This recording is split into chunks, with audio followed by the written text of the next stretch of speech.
Then next property will be, जो third property है student मेरे पास, वो आपको मैं राइट कर रहा हूं, जिसको हम दे मॉडल लॉ भी कहते हैं।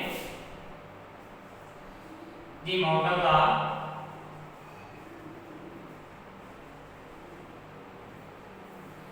जिसका फर्स्ट रूल है A union with B, then complement of is equal to A complement intersection with B complement। यानी स्टूडेंट कि आपको अगर A यूनियन B आप फाइंड करेंगे, दो सेट लेंगे आप और उनका यूनियन फाइंड करेंगे, देन उसका जो कॉम्प्लीमेंट आने वाला है स्टूडेंट वो इक्वल होगा मेरे complement of A complement of B के इंटरसेक्शन के इक्वल होने वाला है स्टूडेंट। तो लाइक मैं बात करूं, आपके पास A सेट है, B सेट है, A डैश हमने फाइंड कर चुके हैं, तो इसी तरह से मैं B डैश और फाइंड कर लेता हूं स्टूडेंट।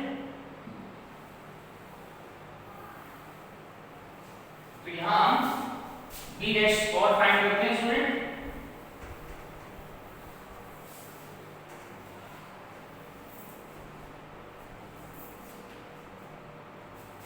A डैश का जो रिजल्ट आया था मेरे पास वो है E, F, G and H। Now अब जो मैं फाइंड कर रहा हूं स्टूडेंट वो है B डैश। तो यूनिवर्सल सेट माइनस जब हम B करेंगे, यूनिवर्सल के एक सेट में से, इस यूनिवर्सल के सेट में से यूनियन के सेट में जब हम B को माइनस करने वाले हैं, B सेट का वैल्यू है C, D, E, तो इन सेट को जब हम माइनस करने वाले हैं स्टूडेंट, तो जो रिजल्ट आएगा वो मेरे पास कॉम्प्लीमेंट ऑफ B होने वाला है। तो मैं बात करता हूं कॉम्प्लीमेंट सेट ऑफ B के लिए। तो यूनिवर्सल सेट है A B C D E F G H, then C D E E, तो ये तीनों एलिमेंट इसमें हम राइट नहीं करने वाले कॉम्प्लीमेंट में, तो रिजल्ट आ जाएगा जो student A B F G H। तो इस तरह के स्टूडेंट 5 एलिमेंट्स का जो सेट बनने वाला है वो हमारे पास कॉम्प्लीमेंट ऑफ B यानी B डैश की वैल्यू मिल जाएगी स्टूडेंट आपको। नाउ अब जो मुझे फाइंड करना है स्टूडेंट वो है अपने पास दे मॉर्गन लॉ। अब दे मॉर्गन लॉ कहता है कि A यूनियन B का कॉम्प्लीमेंट, तो फर्स्ट ऑफ ऑल मुझे A यूनियन B फाइंड करना है, दोनों सेट का यूनियन फाइंड करना है स्टूडेंट। तो लेट्स A आपके पास जो सेट है, मैं बात करूं A B C D E and B is the set of, sorry, B set with the value of C D E, then A union B, जो हम A union B का value find करेंगे student, तो दोनों set का union find करने वाले हैं, like A B C D union with C D E। तो दोनों सेट का जो हम यूनियन फाइंड करेंगे स्टूडेंट, तो दोनों सेट के एलिमेंट को मिलकर बनता है यूनियन। बट जो कॉमन एलिमेंट है, लाइक मैं बात करूं C एंड D एलिमेंट, ये दोनों एल सेट में कॉमन एलिमेंट है, हम उनको सिंगल टाइम राइट करने वाले हैं, एक वन टाइम राइट करने वाले हैं। देन A यूनियन B, जो रिजल्ट आएगा वो स्टूडेंट है A B C D and E। तो इस तरह का 5 सेट का जो एलिमेंट होने वाला है स्टूडेंट वो है मेरे पास A union B। But according to their model law वो कह रहे हैं कि A यूनियन B का कॉम्प्लीमेंट फाइंड करिए। तो कॉम्प्लीमेंट सेट हमने भी बात की स्टूडेंट, कॉम्प्लीमेंट सेट के लिए हम यूनियन सेट में से यूनिवर्सल सेट में से माइनस करते हैं। तो आपका A यूनियन वैल्यू है A B C D E, तो इस सेट के जो एलिमेंट्स है हम उसको यूनिवर्सल सेट में से माइनस करने वाले हैं। देन जो वैल्यू आ रहा है मेरे पास A यूनियन B का कॉम्प्लीमेंट, तो U सेट में से हम माइनस करेंगे A यूनियन B। तो यूनिवर्सल जो सेट है student, like A B C D E F G and H, and A union B जो हमें वैल्यू मिल रहा है वो स्टूडेंट है A B C D and E। तो यूनिवर्सल सेट में से स्टूडेंट जब हम इस एलिमेंट्स को माइनस करेंगे, like A B C D, in 5 elements को माइनस करेंगे, तो जो रिमाइंडर एलिमेंट रहने वाले हैं स्टूडेंट वो वैल्यू है मेरे पास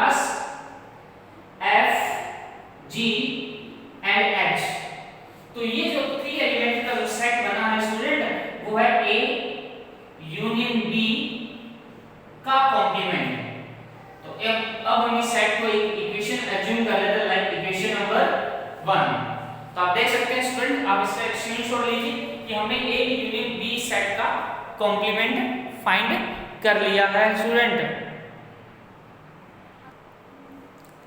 तो नेक्स्ट हम इसके लिए बात करेंगे स्टूडेंट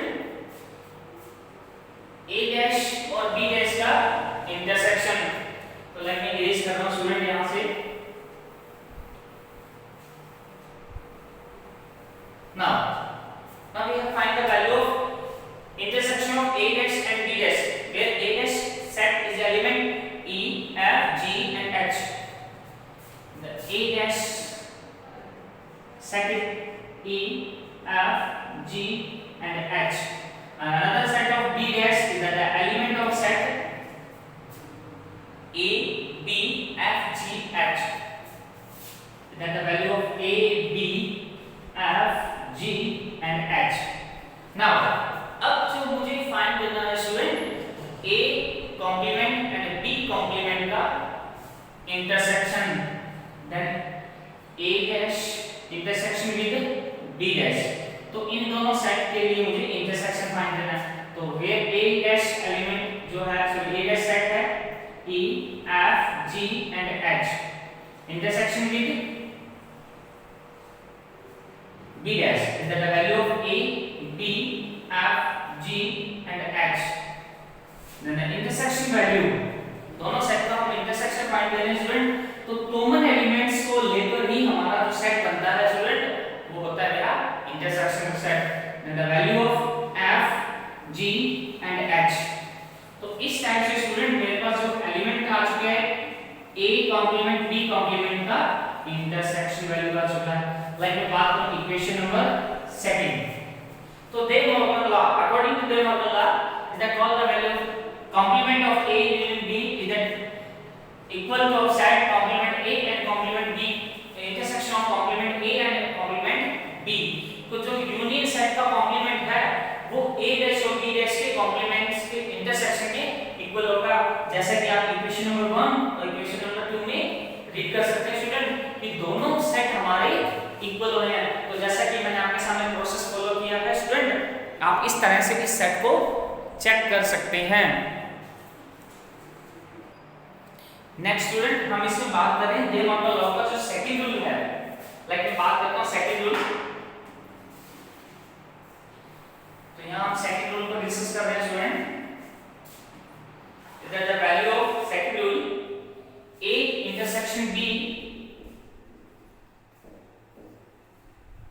का complement is that equal of complement of a union complement b।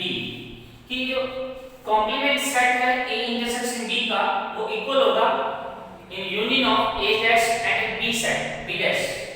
कि जो कॉम्प्लीमेंट मुझे इक्वल करना है a और b सेट के इंटरसेक्शन का वो इक्वल होना चाहिए आपकी a dash complement of a b dash यानी कॉम्प्लीमेंट ऑफ b इन दोनों सेट के यूनियन के इक्वल होना चाहिए। तो जैसा कि स्टूडेंट हमने आधे से ज्यादा वर्क कर सकते हैं a b a dash b dash हमने सब सेट को फाइंड कर चुके हैं। नाउ मुझे फाइंड करना है a इंटरसेक्शन b। तो पहले मैं इसके लिए प्रोसेस करता हूं।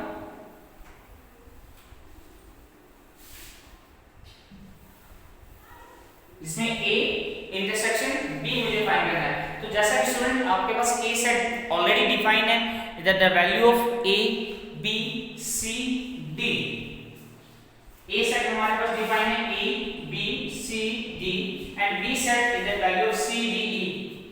That a intersection b, a intersection जो b वैल्यू आने वाला है मेरे पास student like a b c d is the value of a set and intersection of b is the weight set c d and e। तो इन दोनों set का जो इंटरसेक्शन आने वाला है स्टूडेंट वो मेरे पास रिजल्ट आएगा c and d। बिकॉज़ दो एलिमेंट ऐसे हैं जो दोनों सेट में मेरे पास कॉमन एलिमेंट है। बट अकॉर्डिंग टू रूल मुझे फाइंड करना है कॉम्प्लीमेंट। नाउ कॉम्प्लीमेंट की मैं डिस्कस करूं, complement of a intersection b is that the value of universal of minus a intersection b।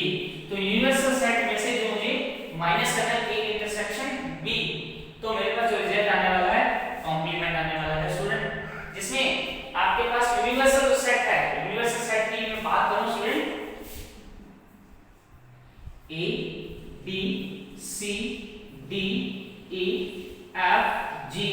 and H, ये हमारा सेट है U set, and the intersection set with the value of C and D। तो यहाँ ये जो C D element जो right हम नहीं करेंगे, देन जो रेडी होगा सेट वो होगा मेरे पास A इंटरसेक्शन B सेट का कॉम्प्लीमेंट। तो मैं बात करूं student A B E F G and H, तो इन दोनों सेट में से मैंने क्या किया, C D एलिमेंट को यहाँ माइनस कर दिया, तो pending element remainder element A B E F G and H, तो ये 6 एलिमेंट्स का जो सेट रेडी हुआ डियर स्टूडेंट वो हमारे पास complement of A intersection B का होने वाला है। तो लाइक मैं इक्वेशन नंबर इसको 1 दे रहा हूं, लाइक आप थर्ड भी दे सकते हैं, लाइक फर्स्ट और सेकंड हमने ऑलरेडी एडजस्ट कर चुके हैं, देन आप इक्वेशन नंबर थर्ड से भी आप इसको राइट कर सकते हैं। देन स्टूडेंट आप इन दोनों इस सेट के लिए आप एक स्क्रीनशॉट लीजिए। तो नेक्स्ट हम इसको सॉल्व करते हैं, इसका right hand side.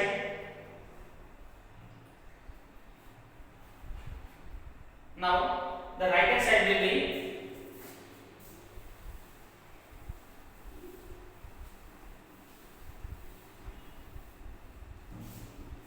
now union of A dash and B dash। तो A dash और B dash का मुझे यूनियन फाइंड करना है।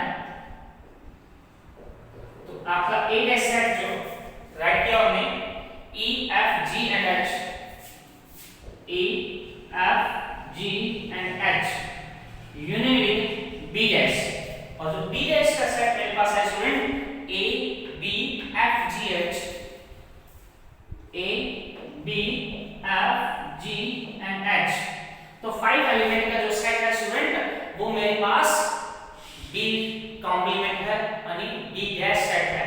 अब मुझे इन दोनों सेट के लिए यूनियन फाइंड करना है स्टूडेंट।